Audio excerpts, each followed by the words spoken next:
Oh, it says recording up in the left. Okay, so then I'm gonna leave again and then you do that same continue thing.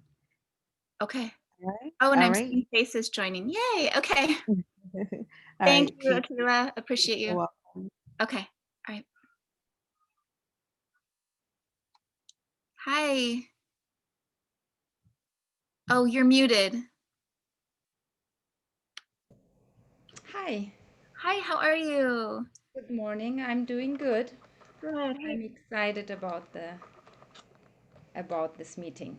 me too. Akila was just helping me figure out how to, because I'm doing the Zoom host through the True Network because I don't have a professional account, so I can only meet for a certain amount of time with one person on Mm-hmm. the basic account. So she was trying to set it up, hoping that it would work. So I think it's working. Elizabeth, you're muted.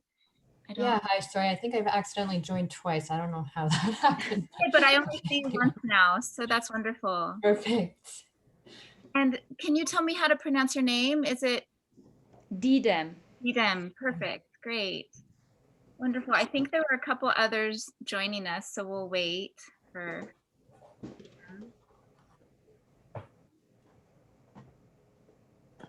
And your name is it Joni? Joni, yes. Yeah. Great. And can you hear me okay? Yep. Yes. Okay, wonderful. Edem, where are you joining from? I'm from Berkeley, California. I grew up all around the Bay Area. Oh, San nice. Francisco. Yes, yes. Where do you live now? I live now up on an island called Vashon Island. It's a 20-minute ferry ride from Seattle. Oh, nice. Very nice. We have on the part of Vashon Island where we live, it is Suquamish and Coast Salish land. That because we're an island, there's different tribes that inhabited based on kind of their routes with the water, which is amazing. But Is it small? Like, do a lot of people live there, or is it very small? well, they say if you looked it up, I think there's around 10,000 residents, but honestly, I think that there's a lot more during the summer, and during the winter people leave. Mm-hmm. So it's very rural. It's not, I mean, our town is 2 blocks long, you know. Nice. Yeah. And Elizabeth, I know you said you were on the east. Yeah, I'm in Montreal in Canada. Montreal. I love Montreal. I've only been there once. Yeah. Beautiful. The opposite of rural, very urban.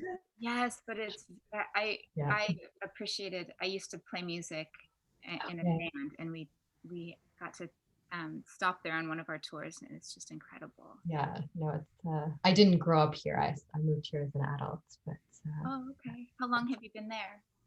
oh, it's been 12 years now that I've been here. So yeah, it's become home for sure.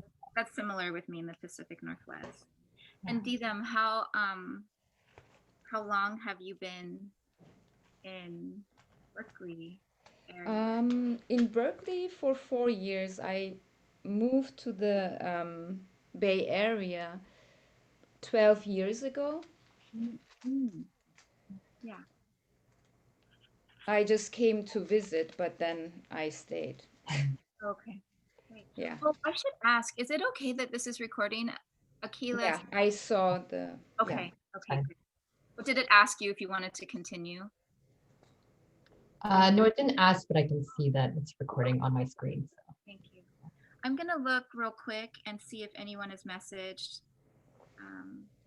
I want to be mindful of everyone's time so we can.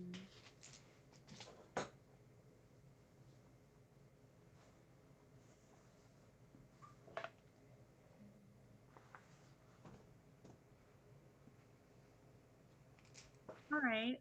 What do you all think? Do you think we should get underway or wait a couple minutes?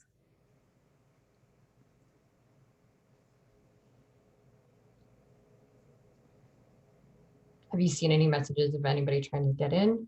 No, that's what I was wondering. Or if I see that maybe if anyone said that they're not going anymore, then I wouldn't. But I don't see that the other two people that RSVP'd are on here, are live. Okay. I know there was another session that was just finishing at 8:30. Yeah, I was in that one, so I just left a few minutes early to kind of Oh, hop over. you were okay. Yeah, I Um, wasn't sure whether I was going to go or not. And I was like, oh, okay, well, I'll pop in and see what it's about. no, some days it just depends on how things line up, right? Absolutely.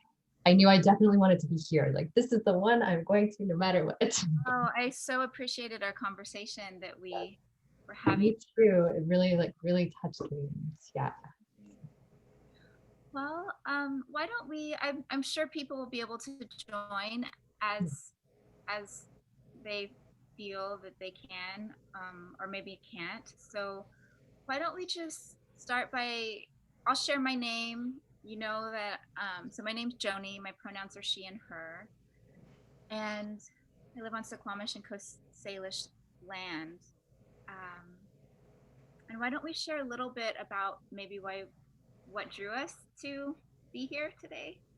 Um, I personally wanted to just share a little bit about a practice that has really had time to be cultivated, partially because of us being an unschooling family.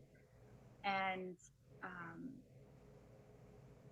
so, in that one topic forum that we had when it was about contemplative practices, I felt like this is a great place to maybe share a little bit about this. So that's why I'm here. How about you guys? Yeah, I'm Elizabeth, and I go by pronouns she and her. And as I mentioned, in Montreal, also known as Chochake.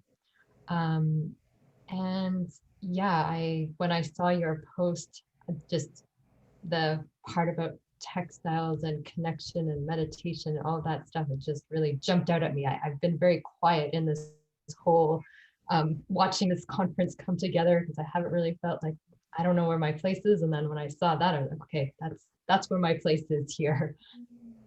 And, so yeah, as I mentioned, I don't think I've been quite as intentional as maybe you have. So I'm interested to hear your experiences and your practice in terms of the kind of meditative aspect. But I mean, since I was a kid, doing all kinds of textiles and weaving and sewing and embroidering, and like all of it. Um, and recently, it's come up for me just feeling those connections between my kids and my grandmother, and just how all of these things get passed between us and help to connect us together, and just the emotional side of that as well for me has really come present. So that's why I'm here. Thank you so much. I'm so happy that there, I have also been very kind of an observer at first, and then I was remembering um, when I think someone said, even if there's just one other person, and maybe there's nobody, maybe you just record it and just put it out into the ethos. And so, I mean, I'm really glad that I started typing that day. Yeah. Well, I'm also really glad that you are doing it, even if there are two people or no people that you would have done it.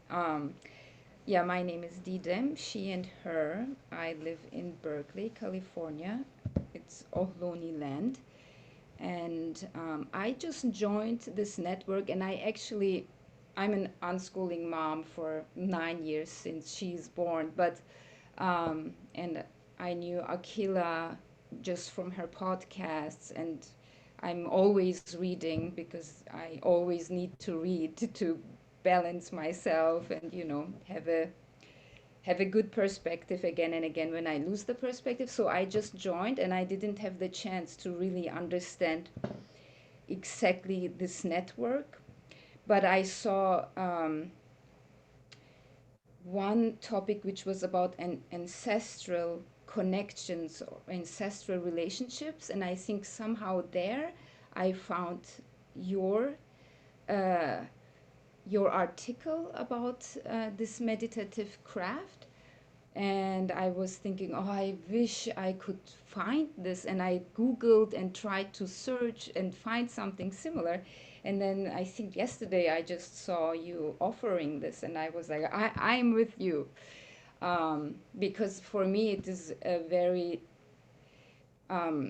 so I originally come from Turkey, and my whole family are tailors and seamstresses, and always knitting, crocheting, and this is how I grew up, sitting together, making together, and talking stories, laughing and crying. So I have missed it so much here, and I actually created a Make It Together gathering in my house before COVID, like every month, just to create that community, which has for me a lot to do with my ancestry and just being alone here with no family. That is very important to me and very nourishing. So, and of course, that has to do a lot with my family as my child, you know, growing up here and trying to give her a part of my roots too. So I have been teaching her a lot too about knitting especially, but I do spin, I also do fiber arts and grew up with it. So yeah, I'm very excited and happy about the part of having that it is meditative, because it is for me meditative. It's a process where I can always collect myself when I do it, because I can lose myself in the process, and it's like just meditating. Your mind slips, and then you just go back and you are one with the fabric, or you know, the yarn or the fiber. So yeah, I make it short because I could talk for 2 hours about it. Yes, that's what I shared with Elizabeth. I was like, I could talk about this all day. I Yeah. mean, just, yeah, Yeah. especially um, when we bring in there's that ancestral piece is so. I mean, that is such a powerful medicine for me about this. And I want to welcome. Is it Sonia or Sonia or? Oh, you're muted. Yes, hi. It's Sonia, and thank you. I'm sorry I'm running a little bit late. Oh, And I'm walking around getting coffee right now, oh, please, but please. because coffee is life. Um, but I was so excited to see this come up, and just the synchronicity of it this week um was just a lot. So my grandmother is from the Canary Islands, and she was a master embroiderer. And I have all these gorgeous dresses that I wore as a child. We call them Mama Lena dresses because her name was Mama Lena, or we called her Mama Lena. And then I kept them, and I have two daughters, and they both wore them. Our baptismal gown. I'm not a Catholic now, but I baptized them so that they could wear this dress and I could have pictures um, and it just extraordinary. And I have all this stuff all over my house that's hers. And she was the kind of embroiderer that the back looked as like you couldn't tell, like you have to really look to Yeah. make sure. And but she passed away in 2006, and when I was younger, it just wasn't something that I was willing to sit down with her. She also lived in the Dominican Republic, and I was in Nashville, and when I would go see her, it was like we had 2 weeks together, and that was not something that we like brought out. But I bought a kit last year, and I said, I'm going to teach myself how to do this. And it was a mess. I did a tree of life kit. So it's really big and it has all these flowers. And I started at the roots, and I was like, I'm going to work my way up, and I'm not going to like do anything. I'm not going to watch a video. I'm just going to see what I'm like called to. Right. It was a mess.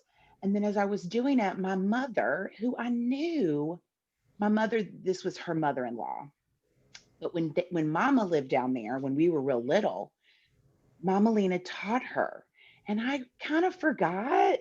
And she pulled out all my Mama Lena's stuff that she gave her, all of the thread and all the things. And she was like, "Here's some techniques." And we just did that this week. And then my 7 and 9-year-old daughters were like, I want to know what you're doing. And we were in a circle going through the techniques and doing, and this was a stressful week. I mean, it's just a stressful life right now, but it was the most meditative experience. And we were like, we need to do this. And I like was kind of addicted. And it was like 4 hours later, and I hadn't thought about anything. I hadn't checked social media. And I was like, this. And so I just this week have been integrating it into my daily like centering and quiet time. And then when this popped up last night, I was like, nah, in this community that like is all the things that are so important to me. Like it's all of these things are evolving. And I'm like, true. It's just like ticking off all my connectors in this like deschooling radical self-awareness thing. So thank you for having me. I'm Oh my excited. goodness. Wow. And doesn't it feel like when things start to, it reminds me of um those old images I used to see on the TV, like the telephone operator board where like wires are getting, so Click, all the click. things are getting connected, and it's like you can start to feel very vibrationally Yes, high, you know. um totally. I love that. Thank you so much. Um this is life for me, really. It's like, how do I balance all of this? And this is where the meditative component has shown this last year to really be really nourishing, and I'll get to that too. But I want to just speak about the ancestral connection for myself, if that's okay with everyone. I My mother is an immigrant from Korea, and so Dita, much how you mentioned, you know, because was it Turkey? Is that where you um Yeah. and when you talk about being here in the States and not with that community, your family community, and I know sometimes community is not just family, it's just a collective, right? And for me, I think a big part of my mother immigrating here when she was 18, she left a lot of her culture behind, and when she came to America, she felt she needed to assimilate. And so, but the, she grew up with her mother, my hominy, um, raised silkworms and Mhm. spun her own thread and created her own fabric for trade. And also sometimes she would compete to try and, my mother grew up, there's no, in a village, she never had electricity or anything like that. I remember asking her once when I was younger, do you have any pictures of hominy fabrics or anything? And she would say, we didn't even have a refrigerator. Like, we didn't have a camera.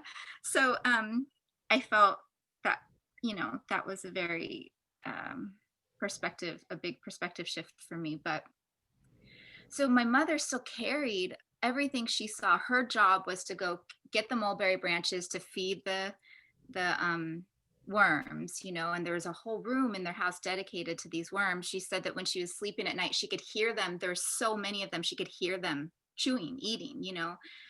Um, and so being younger, Sonia, just like you kind of said, I didn't really have time for that, when you were younger. Hi, Tay. Um, so I got very interested in sewing, and I would start taking, our curtains or things I'd find things that were folded up in the closet, tear them apart, sew them together, make these, makeshift dresses, and then got very much into quilting. And someone introduced me in my early 20s to the quilters of Gee's Bend. And I was living in San Francisco at the time, and there was an exhibition that came through the DeYoung Museum. And I was just in tears when I saw this exhibit. It was so powerful to me. And that got me searching about patchwork from Korea. And that's when I learned about pojagi and jogakbo, and then became very interested in that style of patchwork. And then, life happened. I was a musician touring, then had a family, didn't really have space for fabric like that. And when the quarantine happened, this artist who I've loved and admired for years, he is based in London, which I'm biracial, so that is actually where the UK holds another piece of my ancestry. So he started offering this class that was called embroidery, hand embroidery. It's for hand embroidery, but it's embroidery as an abstract. And so I was very interested because for years, I've been a body worker for years, and I've practiced different styles of meditating. But there was something that was just calling, especially with the unschooling and a lot of the deschooling we were doing. There was a lot of, I had stopped being a body worker, which I had been doing for 20 plus years. And I was really in this pivotal time for myself. And while unschooling, I was creating this environment for my kids to be able to follow their passions and have the space to do that. And I started to think, well, what about me? What am I going to carve out this space for myself as well? And what I found was that I needed to just be still, because I didn't even really know which direction I wanted to go. So that's where this sitting practice and this meditative practice became just really life-giving for me, because it allowed the stillness for me to emerge. But what I found when I was practicing was that in the movement of fabric, thread, and needle seated on the ground, I felt like I was transported to seated with my halmoni, whom I had never met. I've never met my Korean family. So I felt seated with these ancestors in a way where almost kind of the muscle, I call it ancestral muscle memory. The act of doing this craft almost felt like it had codes or messages for me in strength, in the medicine that I needed for myself to thrive, but also for this ancestral line to be healed, for this ancestral line to continue and move on. And it was just incredible. So what I ended up doing is I have this time that I carve out just for this abstract style, which I'll share with you. And then I also now have this time where it's a lot about just ancestral healing for me and exploring identity. And I actually weave together, and instead of actually creating the patchworks with fabric, I create the style of patchwork, but in embroidery form. And it feels very healing to me as someone who is biracial, because I felt that this gift that someone gave me of their practice from a land where part of my heritage is from, and then the gift of the thread and the movement from my Korean culture is kind of integrated. And one thing that's so powerful about textiles is I feel that it really spans all histories. I feel that whether it's from mending or creating or whatever it may be, that it's part of all history. So there's an ancestral piece that we can tap into and see what comes to us message wise or healing wise. But so I just wanted to share a little bit about me personally with that. And let's see, is it Tay? Can you hear? Hi, you're muted. How are you? Hi, Welcome. how are you guys? I'm sorry, I just showed up. I like didn't realize that this particular Zoom was happening, and I was checking on one that's happening at 11, and I was like, oh, it's crafts. I love crafts. So Good. Okay, I'm wonderful. like late, and You're I right don't on really time. know what's going on. You're right. Perfect. We all just gave a brief intro, and I was. Do you want to? I know. I feel like you just got here, and you're next in line. Um, do you want to share a little bit about what interests?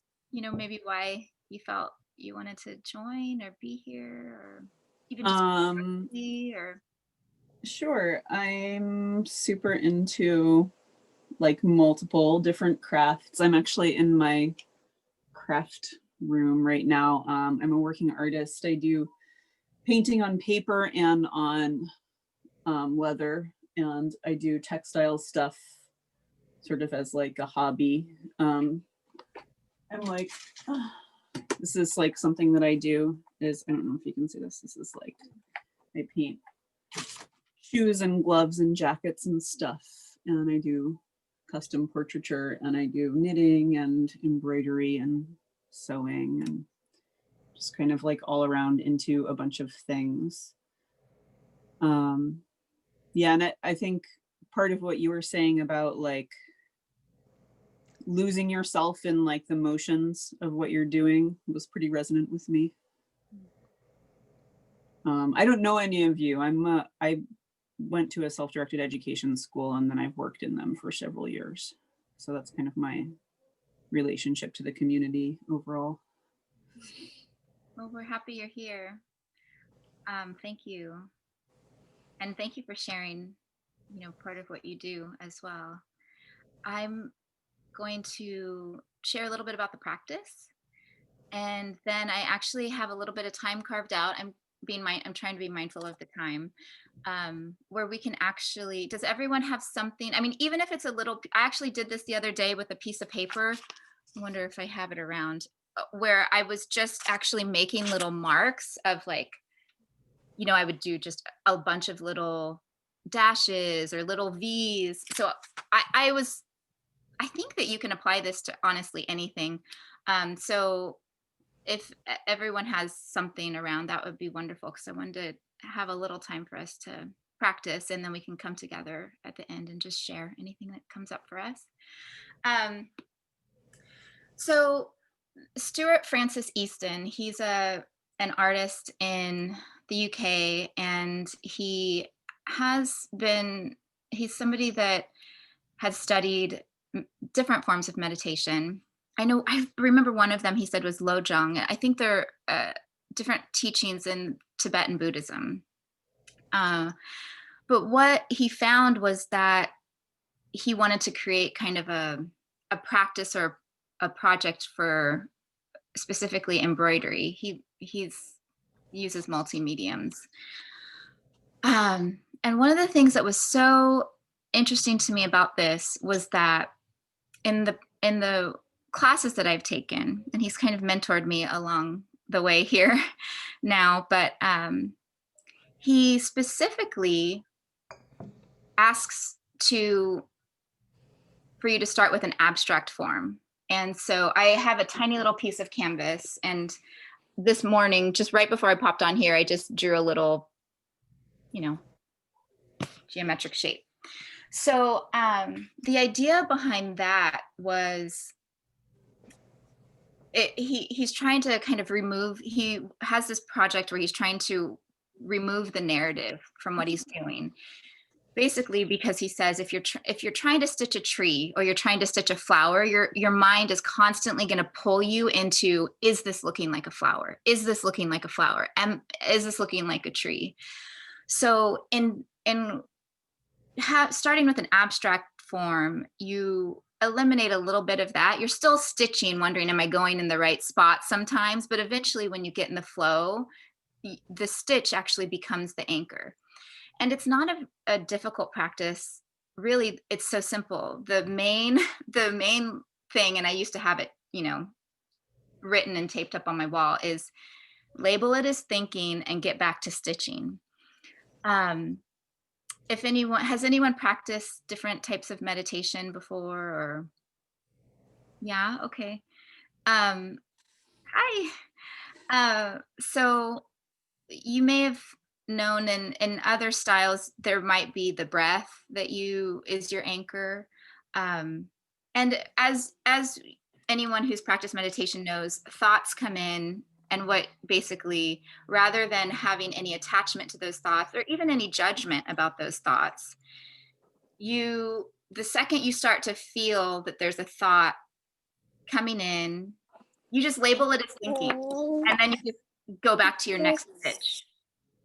And I think that this would work with anything. If you're knitting, one thing that I was, because Elizabeth, you're a knitter, and Dietem, you said that you knit as well. I'm thinking that if you were truly trying to find an abstract way of doing that, which you guys would be able to explain this to me better than me, because honestly, I know how to knit and purl, and that's it. But I I do know some friends who knit, and they'll say, "Hold on, I'm counting." Right? So don't talk to me, I'm counting. So one thing I was reflecting on is that perhaps there could be a little project or something that is specifically just for abstract flow, and just specifically for the motion, as opposed to trying to have it be a certain, just so you're not having to get caught up in the number. Does that resonate? Yeah, what I brought today was something just doesn't matter what it is. Yeah, great. And so that's really the simple practice of it. I think one of the things that I had found over time is, um, the some days, not so many thoughts, especially starting off. It's just like, label it as thinking, label it as thinking, get back to stitching. It was literally like so many thoughts. But the more I would do, I had this be a dedicated practice every day. And yes, my kids, it was like a magnet. I want to stitch. I want to. So now my 8-year-old, he'll sometimes just, if he's having a really frustrating time or something, I'll find that he'll just want to go and stitch sometimes and just put on music and stitch. He was stitching lightsabers the other day. Um, And I do find that now that I have this practice, I kind of come in and out of needing the abstract and not needing it. I can apply it to something if I am trying to make it, you know, look like a pojagi or something.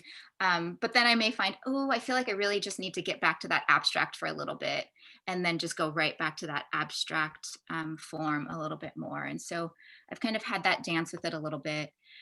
Um, I also, in the practice, started thinking a lot about non-attachment versus detachment. And it feels so healthy. One thing that I found is that it's just so nice to know that your thoughts don't define you, and to have a practice that reinforces that, that because you're still you when you start stitching, when you get up from that little time, whether it's 5 minutes or an hour. um, Nothing has you're still you, the essence of you, your worth, everything is still there. You may have had all these different thoughts, from someone's pissing me off to what are we having for dinner tonight?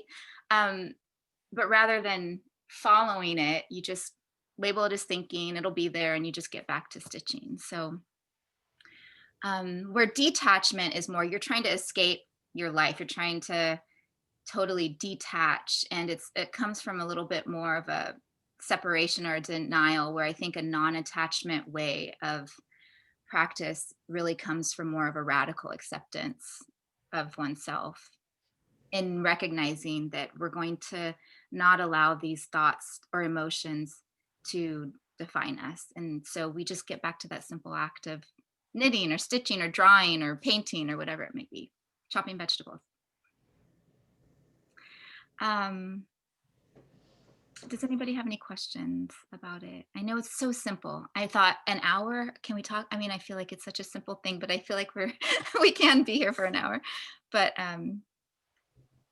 Can I ask you about or you may be moving into that, but I'd love to hear after the practice, the way you tie in the ancestral in the meditation and maybe some, a story of a connection you've made or because I am a believer in my ancestors are around me always and they're always sending me messages. Even when I'm not making a concerted effort to do a thing that that was their greatest love, right? So I can only imagine with the intention that you set to get to know these family members that you never met, that you only heard stories about. Like, do you have stories that are yours with them through the the practice that you've created with this intention? I'm just wondering. yeah. Well, one of the things that happened for me is it first with the abstract and just stitching. I had to honestly, I had never embroidered before. I had hand quilted a bunch and stitched fabric together a bunch, but it was very different than stitching on a piece of canvas to try and fill up a space. And the stitch that Stuart teaches, it's just a simple filler stitch. There's nothing fancy about it. You start in he always advised, start in the middle. Don't try and do it a line when you first start. Go to the edge after you've been practicing, and you literally just, you do one stitch and then you kind of move down and do another, and it's just a filler stitch, I think is what he calls it. Doing that and allowing really practicing on the meditation of removing the narrative, even removing my storyline a little bit, just to be present, was really powerful. And what I found was the most powerful shift for me. I felt my ancestors coming and hanging out when I first started sitting and stitching, honestly. And I think that's what led me to, I mean, they were already talking to me because it led me to creating my first pojagi piece, which is that Korean style of patchwork, but I did it embroidered. Now that I was just a ball of tears every time I stitched. I was like, everything was, I'm not Korean enough, or this isn't true patchwork because I'm embroidering the shapes and but it was just all nourishment. It was all medicine. It was everything. It was so much healing that was going on for me. So I ended up learning so much about why the angles are there in pojagi, because in a hanbok, I have one, from when I was little, I had one, a Korean traditional dress. The arms are curved. So there's so much of that scrap paper, or not paper, scrap fabric, that were kind of more triangle shaped, or so that's why in jogakpo, a style of pojagi, you'll see all those angles. And then I learned, and I'd known this before too, but I found that my life became the patchwork. My life became after I created this one pojagi, I decided, oh, I'm going to have an Instagram. I have never had a public Instagram page, but I thought I'm going to share what I'm doing. And then right when I did that, there was this Korean American artist fundraiser going on. And I sent, a embroidery I did and said, I would be happy to donate this if you're interested. And they're like, oh my God, we love it. Yes, please. And so what I've found is now I have, people in my Korean community that we're all being patched together. And then when you come out of that specific Korean community, we're all being patched together right now. I mean, literally, you look like rectangles on my screen right now, right? So the only thing that I could think, so that's how it showed up for me. Sonia, but the only thing that I could think too is if you're really feeling called to that ancestral piece, and maybe you're really wanting to kind of combine the abstract with the um, ancestral piece, maybe pick one little shape in that tree of life. Maybe it's one leaf, or maybe not even a leaf, maybe it's just a connecting point where you might have a branch, and just right here where the leaf connects to the branch, and it can just look very, it can look very abstract. You're not trying to get it detailed because it's not part of this big piece, and maybe just have something that kind of shape. Maybe pull from a shape, but not with all the detail, because it can be very difficult to make it look like a thing, right? Especially when you have your is it your grandma, is that? Yes, so when you have when you Yeah, actually, it's my grandma. yeah, so you have that history and you have that magnificence in front of you, Yeah, you could feel like you are so light years away. right. So I think if you maybe you know just pick a little abstract piece of it, that may not even, nobody may even think it looks like a, I mean, you may even have an actual piece of fabric or piece of embroidery where you can just zoom in on one little piece. Yeah, I actually have her, my mother traced. So my grandmother would draw out the designs, and my mom, because she's a type 1 on the Enneagram, I don't know why, she's a perfectionist. She traced on all these tracing papers all of the designs, and they're like little stars and flowers, and she has them all. So all we have to do is lay the fabric down and trace over, and it's my grandmother's actual art that is there. And I mean, this is such an inspiration, because I'm like, I'm gonna go and pick just a little Yeah, dupe exactly. and just play with it, and not even stress about, There you go. You can any just take perfection. a little square, or just zoom in on just a little section, and then you can just practice stitching one little Like a piece. leaf, yeah, or like the Exactly. And center of a, yeah. yeah, and so it may not be, what it will be for you. And when you Right. take that time, I think, especially if you're adding the meditative component, and it's hard to go back and forth sometimes. So I really think that for me, I found I had to dedicate, I'm just stitching.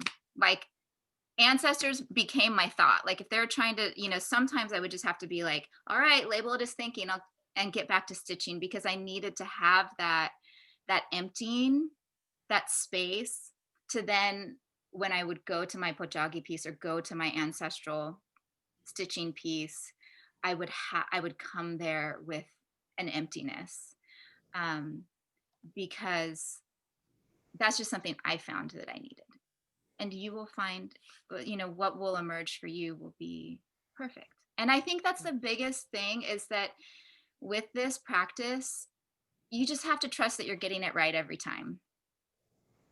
Even if you're not where you need to be, even if you stitched out of the line and had to unstitch it, you're think of how many times our ancestors had to do that. You know what I mean? So, um, yeah, I hope that helped that.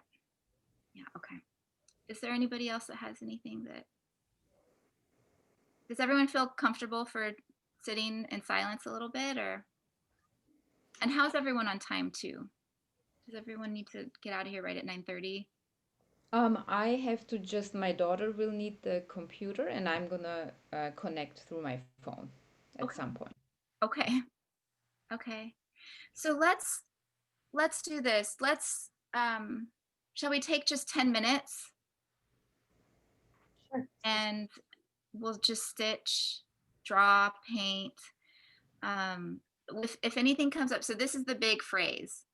Anything that comes into your mind, just label it as thinking. And if you're knitting, get back to knitting. Label it as thinking. If you're tying your thread or trying to thread your needle, get back to threading your needle. If you're painting, label it as thinking and get back to painting. So whatever your activity is, that's what you're getting back to.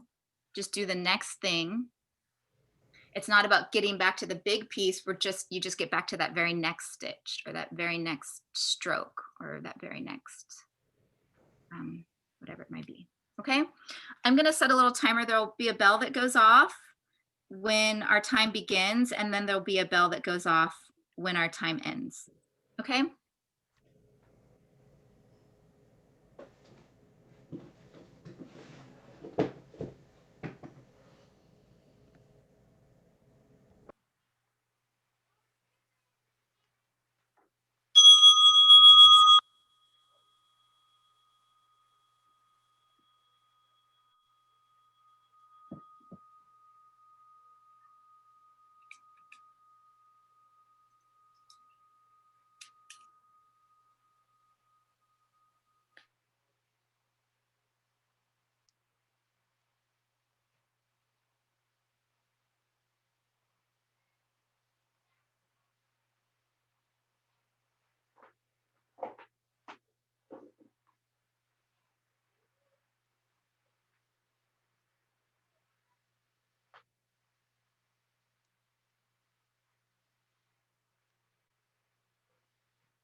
Yay.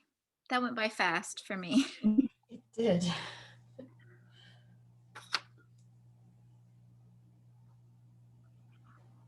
How's everyone doing? Good. Yeah. Great. Hmm.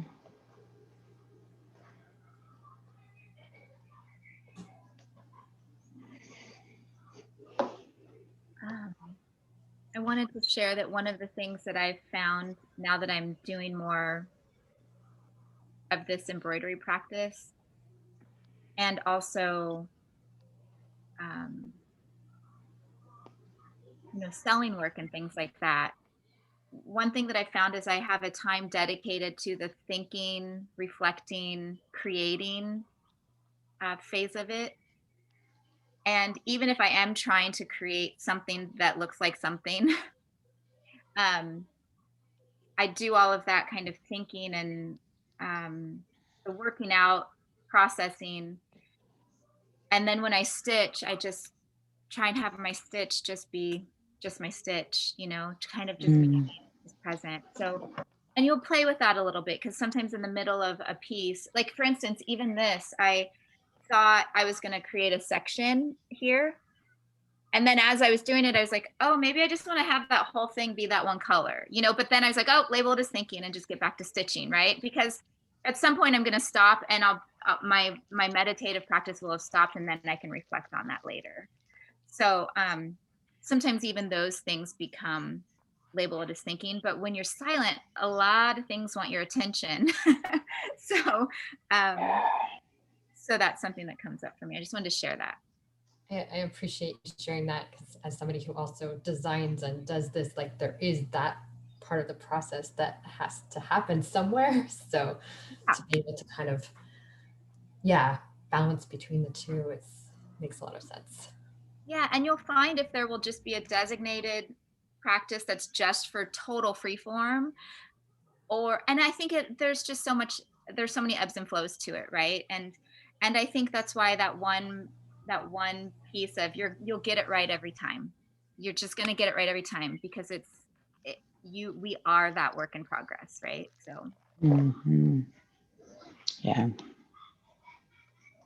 does anybody have any um questions or thoughts or reflections that they've felt like sharing towards the end here? Or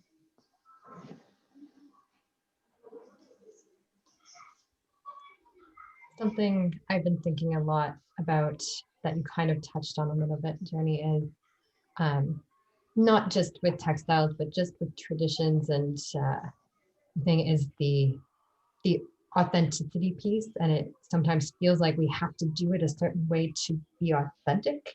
And how I like traditions change and grow and they have to, and there has to be room for us to be authentic within that too, not just like, okay, I'm going to do this exactly the way it always was, which of course it was never always just one way. It's always changed, and just, allowing that to happen and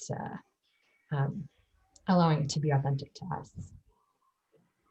yeah, And I think that's so much about what deschooling is, right? Like why we're all here, like Absolutely. that, like just taking away the expectation that society has placed on because it's exhausting, that expectation of upkeep of the way things have been, or um and I love that you brought that up in this because it's in it's in the fabric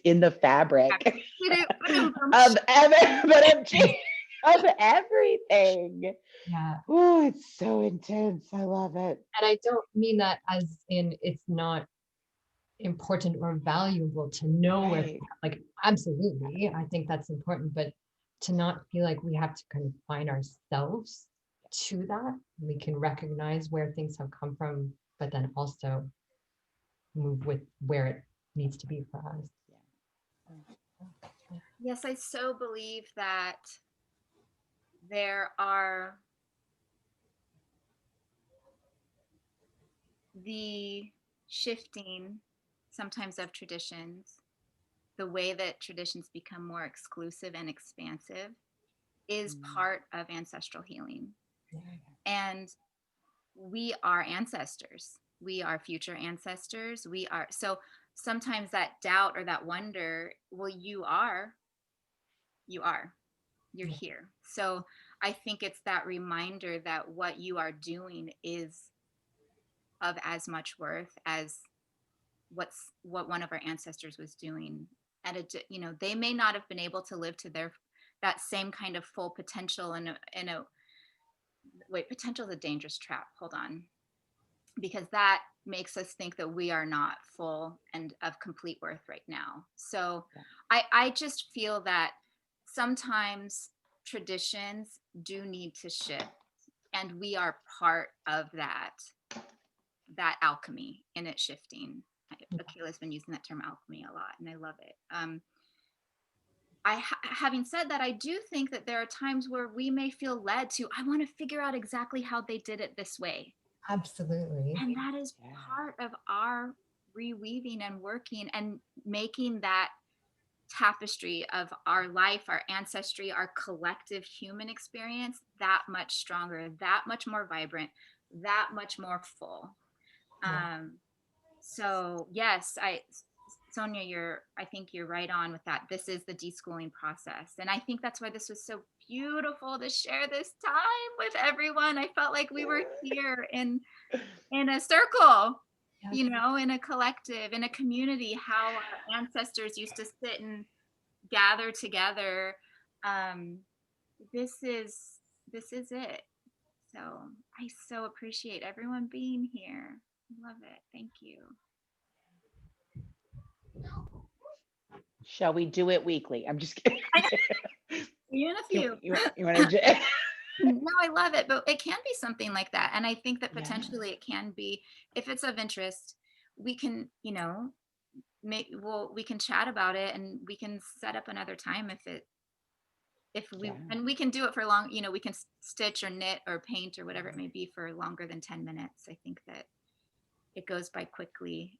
It went by quickly today, but I do want to just honor all of you, honor all of your ancestors, celebrate every single one of you, and all of us in this journey. What an incredible gift that we are giving, not just ourselves, but that we are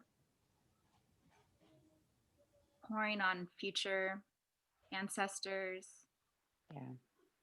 ancestors that have come before, so thank you. Thank you. Joni, I would like to say something. Can everybody hear me? Because I got on my phone and it's, okay. Perfect. Yes. I thank you so much for providing this offering to us. I really loved it, and just like, I feel like it is really beautiful to be in this circle also with people I imagine that they went through similar processes, who care about similar things. So I find it also really beautiful that in this unschooling network that something like this was offered, because it could seem from the outside that what does it have to do with unschooling? But actually it is so part of the organs of unschooling, because of the ancestral element you bring in, but also because it is just part of life, and such an important part of life, which everybody was part of.